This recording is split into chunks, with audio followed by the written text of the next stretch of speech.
If I had known one single sentence from an 8-year-old would turn my entire world upside down, I would have never stepped into that Manhattan apartment. But life doesn't warn you before it shatters you. Sometimes it uses the softest voice at the dinner table to do it. I remember the night vividly. The city glowed through the floor-to-ceiling windows, Manhattan glittering like it was showing off. My son Mark's apartment was always immaculate, styled like something straight out of a Fifth Avenue design magazine. Julia loved to keep things picture perfect, as she called it, even if the perfection was cold enough to make you shiver. I stood there in my old cream cardigan, clutching a small Starbucks bag Noah had proudly handed me earlier. "It's your favorite lemon loaf, Grandma," he'd said, even though I rarely ate sweets. But when a grandchild brings you something, you accept it with your whole heart. The dinner began pleasantly enough, Julia pouring wine, Mark bragging about a new investment deal. I nodded along, smiling, pretending I understood half of what he was saying. I didn't blame him. He lived in a world of stock tickers and boardrooms. I lived in a quiet brownstone in Brooklyn Heights, where the loudest noise was the creaking of the old staircase. Then it happened. The moment that split my life into before and after. Noah, swinging his legs under the table, looked at me with those big innocent eyes and said, "Daddy said when you move to the home, we finally get your house, Grandma." My fork clattered onto the plate. Mark froze. Julia's face drained of color, then quickly morphed to a too-sweet smile. "Oh, honey," she laughed sharply. Noah misunderstood. Kids say the funniest things. But Noah wasn't finished. "No, Mom. You said Grandpa's house is worth a lot and we can sell it once Grandma goes to the—" "Noah," Mark barked, his voice cracking. Silence crashed over that dining room like broken glass. I felt the blood leave my face. My heart didn't just sink, it folded into itself. The room felt suddenly small, suffocating, even though the apartment was large enough to host a fundraiser gala. Julia tried again, voice trembling. "Helen, sweetie, we were only talking options, for your future care." Care? I was 68. I walked more than both of them combined, and my doctor said my memory was sharper than his own. I smiled, polite and fragile. "Oh, I see. Options." But something inside me shifted. Quiet, cold, irreversible. I excused myself to the restroom. My hands trembled as I stared at my reflection in their immaculate mirror. The soft crow's feet around my eyes, the silver strands in my hair, none of those scared me. What scared me was realizing my own son might already be planning a life without me in it. When I returned, the air at the table was stiff and artificial. Julia poured more wine. Mark kept clearing his throat, and Noah hummed while drawing shapes on his napkin. I barely tasted the food after that. Later, Mark insisted on calling a car for me. I didn't protest. My chest felt too heavy to argue. The city lights blurred outside the window as we crossed the Brooklyn Bridge, and I wondered how long they had been talking about my house behind my back. When I entered my brownstone, my sanctuary of 40 years, I paused in the hallway. The framed photo of my late husband and me smiled back at me from the wall. "I think something is terribly wrong," I whispered to the empty house. And for the first time in a long time, it whispered back with silence. I barely slept that night. Every time I closed my eyes, Noah's innocent voice echoed in my head. "When you move to the home." The words scratched at me like a loose nail snagging a sweater. I wasn't angry yet. I was something worse. Quietly terrified. Morning light poured into my brownstone kitchen, casting long lines across the wooden floor my husband and I restored decades ago. I brewed a cup of black tea, the same ritual I'd followed for years, but the warmth didn't reach my chest the way it usually did. The house felt different. Still mine, but suddenly threatened. I sat at the kitchen table, opened my Kindle, and tried to read. But my eyes kept drifting back to the photograph on the opposite wall. Me and my husband, young and broke, standing in front of this house the day we bought it. We couldn't afford fancy things back then. No iPhones, no luxury brands, not even a working dishwasher for the first year. Everything we built here was sweat, laughter, arguments, making up, raising Mark, and surviving life together. This house wasn't real estate. It was a lifetime. And now, someone was planning to take it. I closed the Kindle and rubbed my temples. Maybe Noah really misunderstood. Maybe Mark and Julia were just talking about long-term care plans. People my age did move into senior communities sometimes. It wasn't unheard of. But if it were truly out of care, why had they never mentioned it before? Why hide it? Why plan it? My phone buzzed, snapping me out of my thoughts. It was FaceTime from Noah. I hesitated, but answered. "Grandma, look, I built a Lego bridge," he shouted proudly, the screen shaking wildly. I couldn't help smiling. "That's wonderful, sweetheart. And guess what? Mom said you'll make new friends when you move to that place with the big windows." My breath caught. "What place, honey?" "The one Mommy showed Daddy on her phone last week, with the pool and the—" "Oh, Mommy's coming. Bye, Grandma." The call ended before I could speak. My hands turned cold. Julia had shown Mark a place recently, and she didn't expect Noah to remember. I put the phone down and leaned back, staring at the ceiling. Something deep in my chest began to ache. Not sharp pain, but a slow, heavy squeezing. A feeling of betrayal that hadn't fully formed yet, but was beginning to take shape. I needed clarity, and I needed someone who would tell me the truth. So I went next door. Maya was kneeling in her front yard, snipping dead leaves off her hydrangeas like she was interrogating them. She looked up when she heard the gate. "Well, well," she said, wiping her hands on her jeans. "You look like someone who needs caffeine, a hug, or a lawyer." I laughed despite myself. Maybe all three. Inside her living room, which smelled like cinnamon and old books, I told her everything. Every detail from the dinner, every awkward smile, every slip of Noah's tongue. Maya listened with the sharp focus of a woman who'd spent 20 years working as a paralegal. When I finished, she leaned back, crossed her arms, and exhaled. "Helen, this isn't an accident. This sounds like preparation." "For what?" I whispered. "Control," she said calmly. "Control of your house. Control of you." The words spread through my chest like ice water. Maya continued, "But don't panic. There are laws that protect people our age. And I know someone who can help." "Who?" "Daniel Brooks. Retired attorney, smart as hell, and single." She raised an eyebrow. I rolled my eyes. "Maya, please, I'm not looking for anyone. Sweetheart, nobody said looking, but having a man with a law degree and a crush never hurt anyone." I laughed again. Shaky but real. Still, as I walked back home, the weight on my shoulders hadn't lifted because Maya was right. This wasn't a misunderstanding. Something was coming, and I could feel it, like the air shifting before a storm. I didn't expect Julia to show up at my door the next morning. I was still in my robe, hair barely brushed, when the doorbell chimed. Through the frosted glass, I could see her silhouette. Perfect posture, expensive coat, the kind of confidence that always felt a little too polished. I opened the door. "Helen." I was in the neighborhood and thought I'd drop by with some pastries. She lifted a glossy paper bag from a boutique bakery in Manhattan, the kind that sells croissants for the price of a light bill in the 80s. I stepped aside and let her in. Her perfume, some designer floral blend, filled my kitchen before she even took off her coat. She never smelled like home. She smelled like someone filing taxes in a luxury hotel lobby. "Tea?" I offered. "Please," she said sweetly, settling at the table like she owned the place. There was a new softness in her voice. Too soft, like velvet covering something sharp. She complimented my kitchen tiles, asked about my hip pain, which I didn't have, and mentioned again how modern and wonderful certain senior residences were. I stirred the tea slowly. "You seem very interested in those places."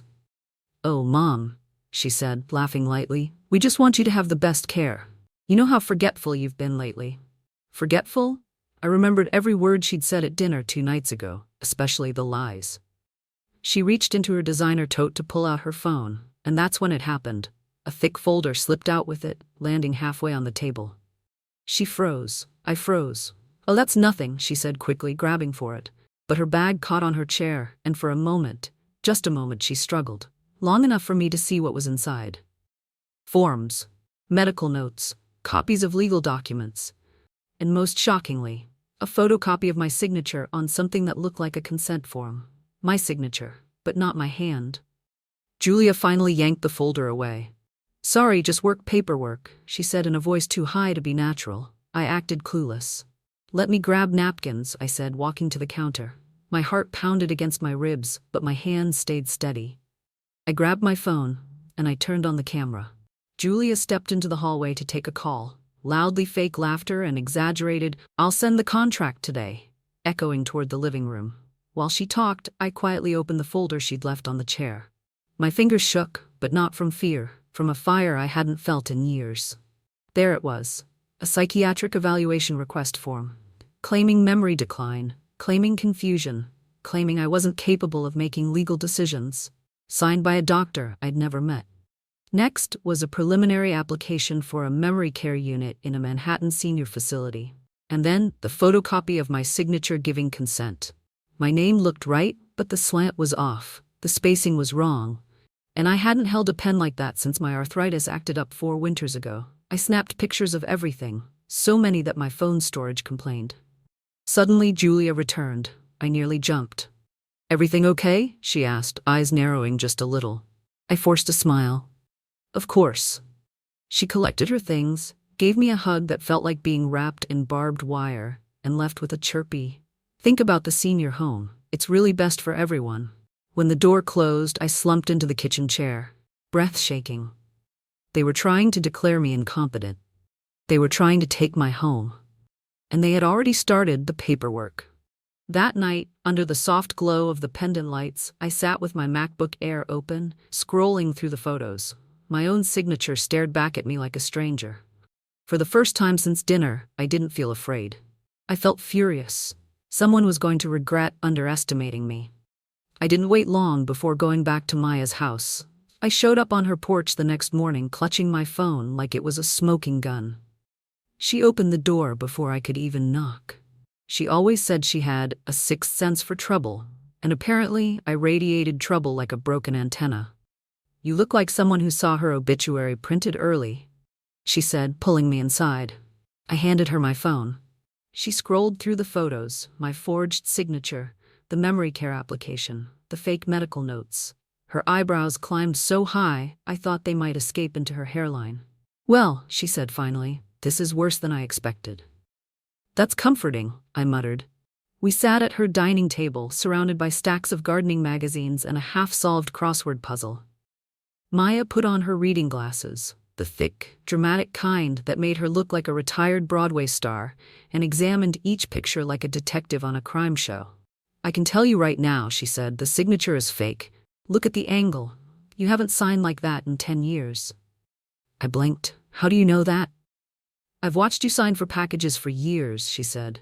"Don't act like we're strangers." "Despite everything." I laughed, a small, cracked sound, but laughter nonetheless. Then Maya leaned in, voice more serious. "Helen, this isn't a family issue anymore. This is elder fraud, and if they're pushing a mental incompetency angle, that's extremely dangerous." My stomach tightened. I'd been afraid, yes, but hearing the words said aloud made it real in a way that felt like a punch. "I'm not losing my house," I whispered. "No," Maya said firmly, "you're not." She tapped her fingers on the table, thinking. Then her face lit up the way it used to when we solved crossword puzzles together. "I know someone who can actually help." "Who?" "Daniel Brooks," she said grandly, like she was announcing a celebrity guest on a late-night show. "He used to work in elder law before retiring, knows every loophole in the system. And, don't look at me like that, he's sharp, kind, and not blind." "What does that mean?" I asked suspiciously. "It means he'll notice you're still a very pretty woman," she said, smirking over her glasses. I grabbed a napkin and threw it at her. She dodged it like she'd been training her whole life. "Focus, Maya."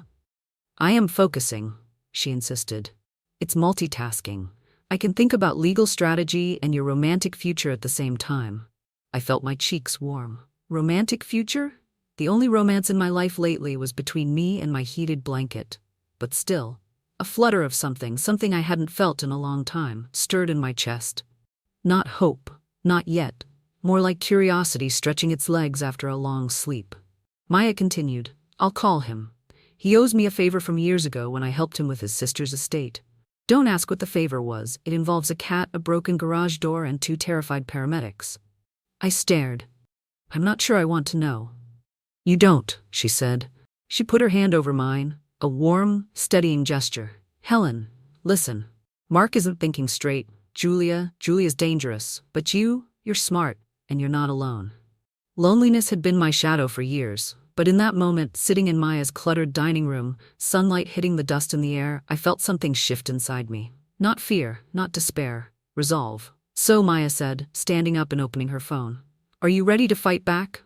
I took a breath, a long, full one. Yes, I said, I am. I hadn't been inside a lawyer's office in years, certainly not one tucked inside a cozy, restored townhouse near Park Slope, with sunlight pouring through high windows and the faint smell of old books lingering in the air. The building felt warm, safe, like someone had taken the seriousness of law and wrapped it in a knitted blanket. Maya walked beside me, practically buzzing. Don't be nervous, she whispered. Daniel's brilliant, and he's single. And cute in that rugged grandpa who wears flannel way. Maya, I hissed. What? You have eyes. Before I could protest further, the door opened. A tall man in his 60s stepped out, gray hair brushed back, sleeves rolled up, glasses hanging around his neck. He had the kind of presence that filled a room without trying, calm, grounded, unshakably steady. Mrs. Carter? He asked. For a moment my throat tightened. It had been a long time since someone addressed me with that mix of respect and gentleness. Yes, I managed. He extended his hand. Daniel Brooks? Come in. His office was lined with shelves of law books, framed certificates, and a single Mont Blanc pen resting carefully beside an open MacBook Air. It was a small detail but carried weight. He was old school yet modern, precise yet approachable. We sat. Maya did most of the talking at first. She'd rehearsed, apparently, and I watched Daniel's face as he listened. Unlike Mark, who often nodded while thinking about something else, Daniel actually absorbed every word. His eyebrows drew together at the right moments, his lips pursed when Maya described the forged signature. When it was my turn to speak, my voice wobbled. I don't want to believe my own son would do this, I said. But the papers, I saw them. Julia's pushing it. She wants my house. Daniel didn't interrupt, didn't rush. He simply leaned back, hands folded, and let me finish. After a long moment, he opened a file. Helen, I'm going to be very clear with you. These documents, he tapped the photos I'd printed of the forged signature and medical forms, are serious. If filed, they could classify you as mentally incompetent. Once that happens, your house, your finances, even your daily decisions could be taken from you. A cold shiver ran down my spine. But, he continued, they made mistakes, plenty. He pointed to the medical evaluation request. This doctor's signature is from someone who retired 6 years ago. Then to the consent form. And this photocopy? It's not even aligned properly. Amateur work. Somehow, hearing that Julia was bad at criminal behavior gave me a ridiculous spark of satisfaction. What do? I asked. Daniel looked at me with steady eyes. You don't confront them. Not yet. People who are planning something this elaborate will panic if they feel exposed. That panic is where they slip up. Maya nodded dramatically, like this was a scene straight from a courtroom drama she'd waited her whole life to star in. Daniel continued. For now, gather everything. Photos, voicemails, texts, any conversation that seems even slightly off. Document dates. Keep a written log. But don't let them know you're suspicious. I swallowed. I can do that. And Helen? He added softly. You're not alone in this. Not anymore. Something inside me tightened, unexpected, unwelcome, but warm. I hadn't heard something like that from a man in a very long time. My heart didn't race exactly, but it remembered how. Maya shot me a look as if to say, I told you so. Daniel smiled faintly. We'll build a case quietly, methodically, and when the time is right, we'll make the first move, not them. As we stood to leave, Daniel walked us to the door. Just before I stepped out, he touched my elbow gently. Helen, he said, voice low. You're stronger than you think, and your son, he may be lost, but you are not. The words stayed with me long after we left, because for the first time since this nightmare began, I felt like I could win. A week later, Mark and Julia invited me to a little outing. Their phrasing already made me suspicious. Julia only used the word outing when she wanted something big and unpleasant disguised as something small and pleasant. We want to show you a place, Mark said over the phone, just to explore options. Options. That word again. Still, I agreed. Daniel told me not to raise alarms, not yet. Go along, he'd advised, but watch everything. Listen more than you speak. So I did. They picked me up on a bright spring morning. Julia wore sunglasses large enough to signal either a hangover or a desire to hide her intentions. Mark looked tense, tapping the steering wheel the way he did whenever he was lying. We drove through Manhattan past Central Park until we reached a tall glass building with a gold-trimmed entrance and a name that sounded like a luxury resort for retirees. The doorman greeted us warmly, motioning us inside like we were expected guests. "You'll love it here, Helen," Julia said. "It's the pinnacle of senior living." Inside, the lobby resembled a boutique hotel. Polished marble floors, velvet chairs, tasteful art, and a quiet cafe corner with a glowing Starbucks machine. None of it comforted me. The beauty made the threat feel sharper. A staff member named Claire approached us with a bright smile. "Welcome. Ready for your tour?" Julia answered for me. "Absolutely, we're very interested." I resisted the urge to elbow her. We walked through the facility: pool, yoga studio, library with a wall of Kindles, movie theater room, therapy garden. It was beautiful. Seductive. If someone wanted to hide an act of betrayal, this was the perfect place to bury the lie. Under chandeliers, soft jazz, and fresh flowers. Claire brought us to a model room. Large windows, modern decor, the kind of place where loneliness would look disguised as luxury. "This could be your room someday, Grandma," Noah shouted, running ahead. My heart lurched. "Someday," I said softly. "Not today." Julia shot a glance at Mark. Then she lowered her voice. "Helen, you know, it might be good to try a short-term stay. You've had a few memory lapses, haven't you?" "I don't recall any," I said pointedly. She forced a laugh. "See? That's exactly what I mean." Mark cleared his throat. "Mom, we worry about you alone in that big house. This place could help with everything." Everything. Meaning, me staying out of the way while they signed my house away. Daniel's advice echoed in my mind. Record what you can. So I asked in my most innocent tone, if I didn't like it here, could I leave anytime? Claire responded kindly. "Of course, Miss Carter. Residents can come and go freely unless a legal guardian is appointed." Julia's smile tightened, so subtly that only someone who had seen guilt before could recognize it. "Legal guardian?" I asked casually. Julia jumped in. "Oh, just paperwork. Nothing for you to worry about." Nothing for me, everything for her. Noah suddenly tugged my sleeve. "Grandma, is this the place Mommy said you'd be safer because you forget things sometimes?" Julia inhaled sharply, color draining from her face. Mark hissed, "Noah," but the damage was already done. I knelt beside him. "Sweetheart, what did Mommy tell you?" "Oh, just that you get confused and Daddy said you'll live here soon." Julia laughed loudly, too loudly. "Kids, they mix everything up." But I saw it now. The plan, the lies, the timeline. And I wasn't confused at all. Back in the lobby, Julia chirped, "So should we start the paperwork?" I smiled sweetly. I said. "I'd like to think about it very carefully." And for the first time, they looked afraid. Daniel said the time was close. Not to attack, not to accuse, but to let them reveal themselves. His plan was simple. Wait until Mark and Julia felt completely confident, then pull the rug out from under them in a way that left evidence, witnesses, and no room for lies. And frankly, if you've lived nearly 7 decades, you know the best revenge is letting someone hang themselves with their own rope. The opportunity arrived the following Sunday. "Helen?" Julia said on the phone in her sugary voice, "We made a reservation for brunch in Central Park West. Family Day. You'll love it." Family Day. The irony nearly choked me. Still, I went, because Daniel said to go. The restaurant was upscale but cozy, with linen tablecloths and sunlight glinting off the tall windows, the kind of place where people wore Rolexes casually and ordered avocado toast with the seriousness of a stock trade. Mark and Julia were already there, perfectly dressed, perfectly smiling, perfectly false. And then Daniel walked in. Not in a dramatic way, no legal briefcase slam, no raised voice, just calm, confident steps, a pressed shirt, and that familiar Mononc pen clipped to his pocket. He greeted the host, then approached our table with a warm, polite smile. No one would have guessed he was the storm rolling in. "Helen," he said gently. "I hope you don't mind. I was in the area and thought I'd stop by to say hello." Julia stiffened. Mark blinked. I saw the stars align. "Of course not," I said brightly. "Please join us." He took the empty seat beside me. Julia looked like she wanted to scream into her napkin. The server came. We placed orders. Small talk floated uneasily across the table until Julia, unable to resist, leaned forward and said, "So, Helen, have you decided about the senior home? We really think it's time to move forward." Daniel lifted his head, expression neutral. "Move forward with what?"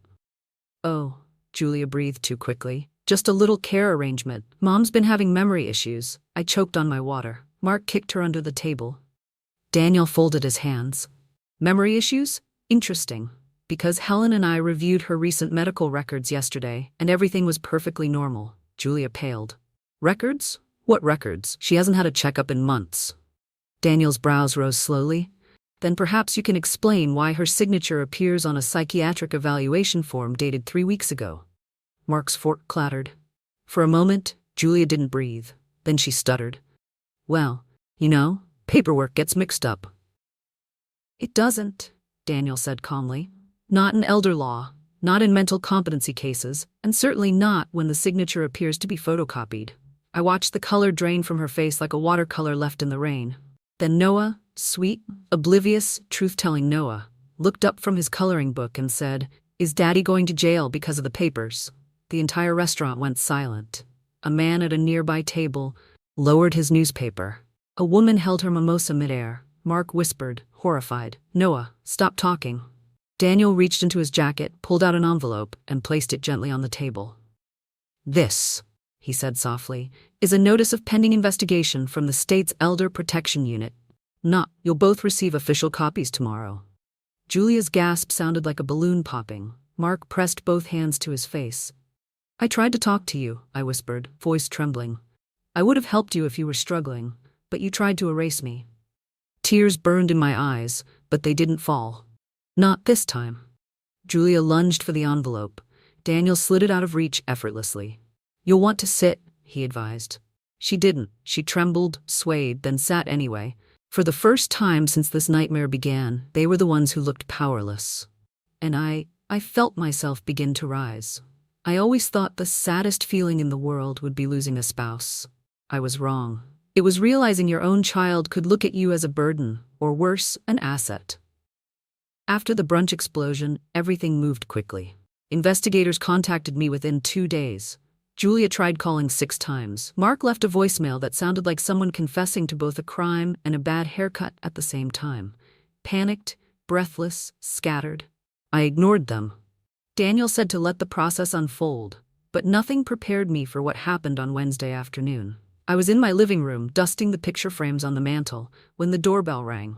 Not a polite ring, but a frantic, desperate one. When I opened the door, Mark stood there, sweat-soaked, pale, lips shaking. Mom, he choked out.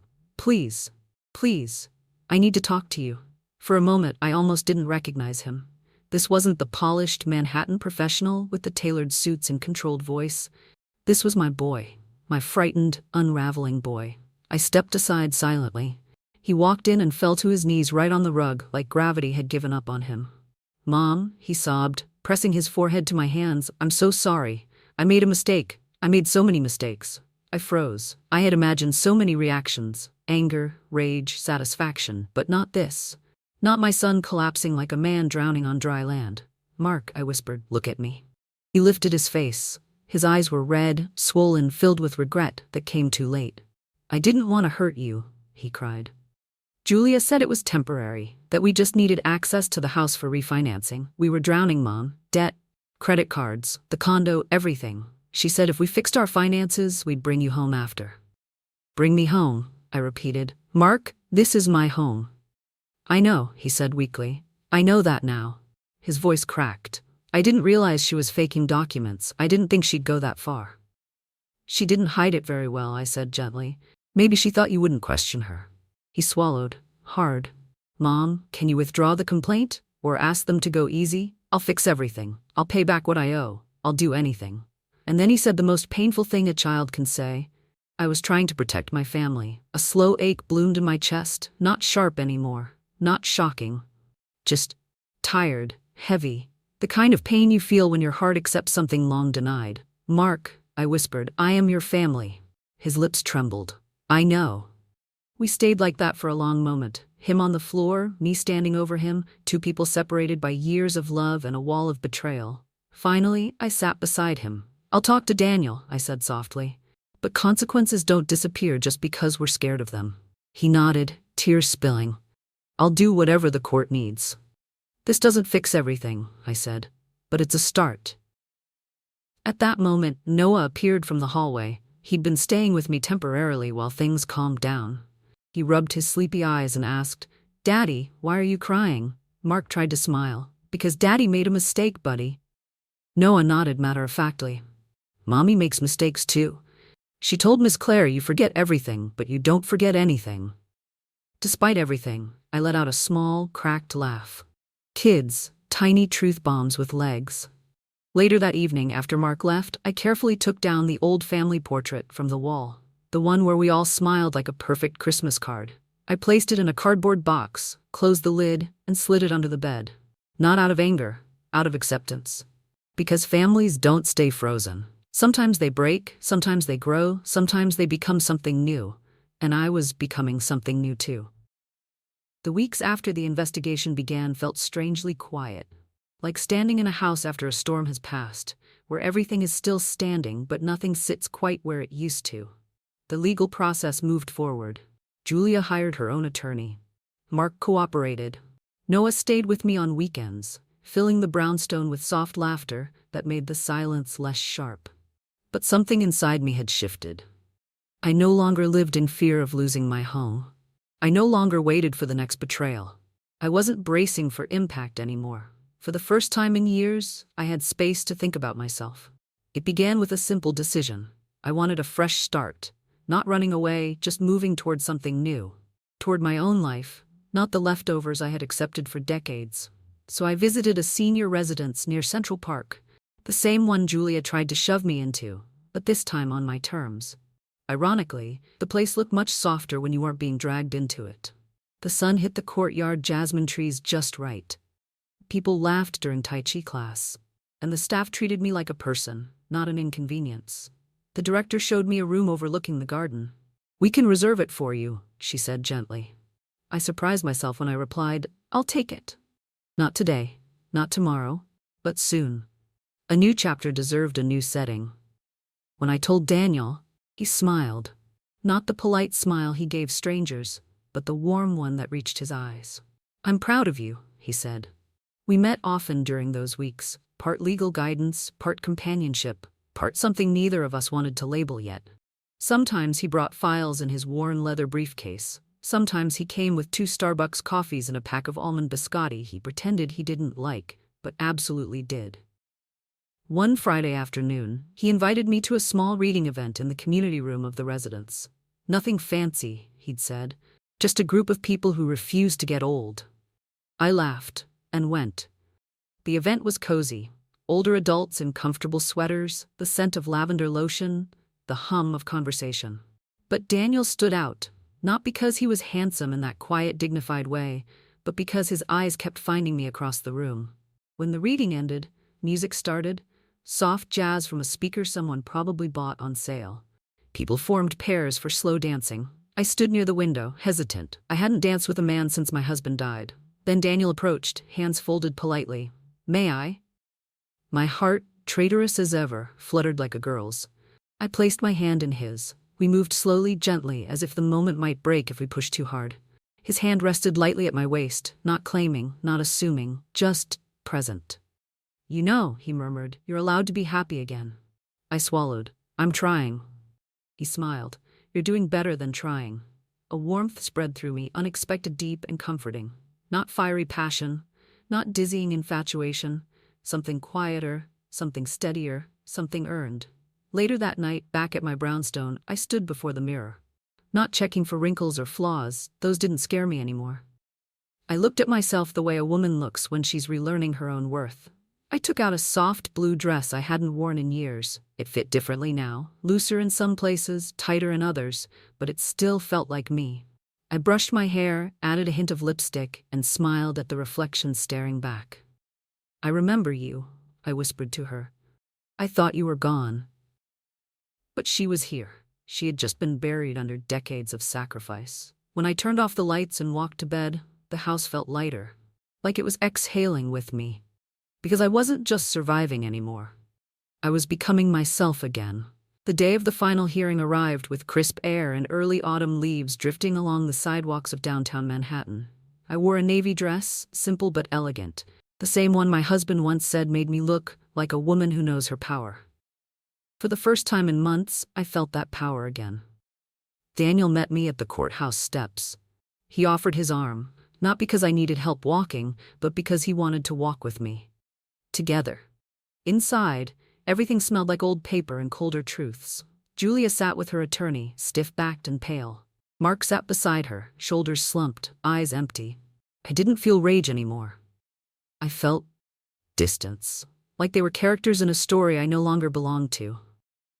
The judge entered, we rose. The hearing began, the investigation had been thorough. Daniel's preparation was meticulous, and the evidence was devastating. Forged psychiatric documents with mismatched dates. A doctor's signature from a physician who had retired 6 years earlier. Financial statements showing attempts to leverage my house without my consent. Recorded conversations from the senior facility tour. Statements from staff confirming Julia implied cognitive decline. At one point, Julia tried to interrupt, voice trembling, words spilling out like broken glass. She's exaggerating. I was trying to help her. She forgets things all the time. The judge raised a brow. Mrs. Carter, do you have any medical evidence of that? Julia's face collapsed. No. Mark didn't speak. Not once. His guilt was a presence in the room, heavy and suffocating. When the judge announced the decision, the words felt like cool water after a long burn. This court finds evidence of attempted elder fraud. The property will remain under Helen Carter's sole control. Mark Carter is ordered to complete counseling. Julia Carter is placed on probation, fined, and temporarily barred from real estate practice. The judge paused, softened slightly. And Miss Carter, I hope you spend your remaining years with people who value your autonomy. A quiet thank you escaped my lips. Outside the courthouse, the world felt brighter. No, I felt brighter. Mark followed me out, hesitant. Mom. I held up a hand. I forgive you, Mark, not because you deserve it, because I need peace. His eyes filled. Can we fix this? Maybe, I said. But right now we rebuild separately. A single tear rolled down his cheek. He nodded, accepting it, not fighting it. That, at least, was a beginning. Julia didn't come near me. She left quickly, sunglasses on, dignity cracked but intact enough to pretend. By the afternoon, I was back at the senior residence near Central Park, the place that once felt like a threat and now felt like the beginning of a softer chapter. I watched leaves swirl outside my window, joining the season's slow transformation. Daniel arrived after work, holding 2 coffees, one Starbucks Pike Place, one caramel latte, because you deserve something sweet, he said. We walked to the garden together. Benches lined the brick path, and seniors played chess nearby. The world felt balanced again. You did something brave today, Daniel said. I had help. He smiled. You had strength. We sat. His hand brushed mine, not accidental. I didn't move away. You know, he said softly, there's a dance night next week. I laughed. Are you asking me out, Mr. Brooks? I believe I am. For the first time in a long time, I felt young, not in body but in possibility. Noah ran toward us from across the garden. Mark had dropped him off to spend the afternoon with me. He crashed into my arms like a burst of sunshine. Grandma, are you happy now? I hugged him tight. Yes, sweetheart, I really am. He looked at Daniel and whispered loudly, Is he your boyfriend? Daniel choked on his coffee. I laughed so hard my ribs hurt. As the sun dipped behind the trees, painting the sky gold, I realized something. This wasn't the end of my story. It was the beginning of the woman I had become. A woman who survived betrayal. A woman who reclaimed her life. A woman entering autumn, not fading, but glowing. 3 months passed like the slow turning of autumn pages, quietly, gently, beautifully. Life didn't rush me. It simply unfolded, the way leaves fall, without forcing themselves to the ground.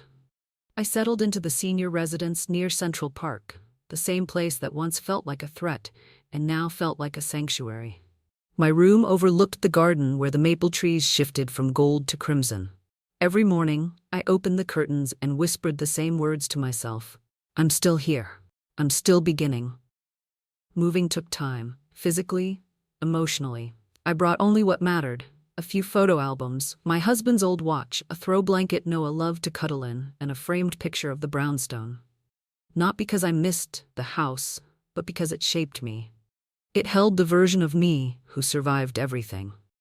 Noah visited almost every weekend. The first time he ran down the hallway shouting, "Grandma!" The staff laughed, and my heart expanded in a way that felt too big for my chest.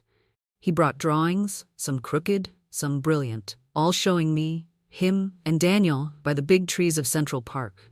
Daniel pretended not to blush when he saw them. Speaking of Daniel, he became a steady rhythm in my life. Not loud, not sweeping, not dramatic, just steady.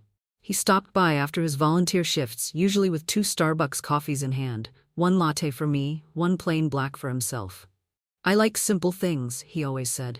But he always ate half my biscotti, so really, he wasn't that simple. We walked the garden paths often. Sometimes we talked, sometimes we didn't. Silence wasn't uncomfortable with him. It was a place to rest. One chilly evening, while we sat on a bench watching the lights blink on inside the building, I asked him a question I'd carried quietly. "Do you think it's strange?" I said. "Falling in love again at this age?" He didn't look surprised. Not even a little. "No," he said. "I think it's brave. I think it's choosing life again." I looked down at our hands resting beside each other. I didn't reach out first. Neither did he. We simply waited for the moment to decide itself. And it did. Softly, naturally, like seasons changing. His fingers brushed mine. I didn't pull away. Some nights, I still walked to the large mirror in my room and stared at the woman reflected back. Not the frightened version who feared losing her home. Not the forgotten widow. Not the mother broken by betrayal. This woman was different, softer in some ways, stronger in others, and, in the most unexpected way, happier.